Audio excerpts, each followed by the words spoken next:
Yeah, Man United is Man United, so I'm very positive about the future. So they will come back. They will come back. So at the moment we are in a bad situation, but I think we're going to turn out.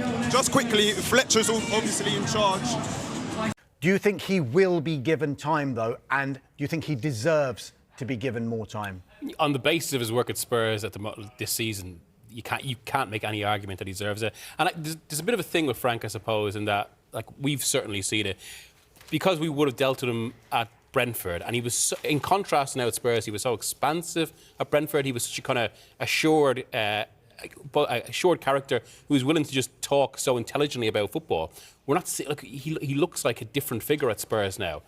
As regards whether they'll change, I think the one thing that was significant about yesterday's game was it felt like it didn't quite get toxic enough to force the owners, and that's where we are now. I think that's touching on what Johnny said there about the kind of where it gets into end game for a manager, and it's almost like everyone is in a bit of a holding pattern now until the situation gets so bad and it gets so toxic that they have no choice.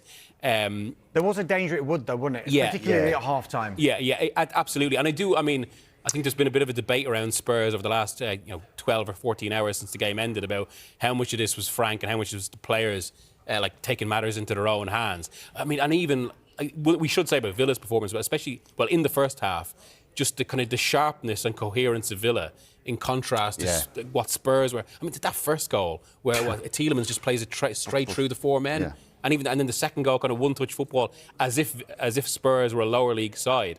They did rally in the second half, maybe showed that there could be something there. But can Frank in this situation, can he hone that? It feels unlikely.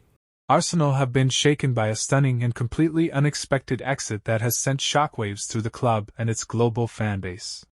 At a point where stability, unity, and long-term planning were meant to be the foundations of Mikel Arteta's project, this sudden departure has dramatically altered the landscape at the Emirates Stadium.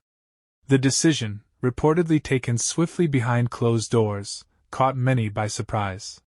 Supporters were left confused and frustrated, struggling to understand how such a key figure could leave without warning, especially during a crucial stage of the season. For a club pushing for consistency and progress, the timing could hardly be worse.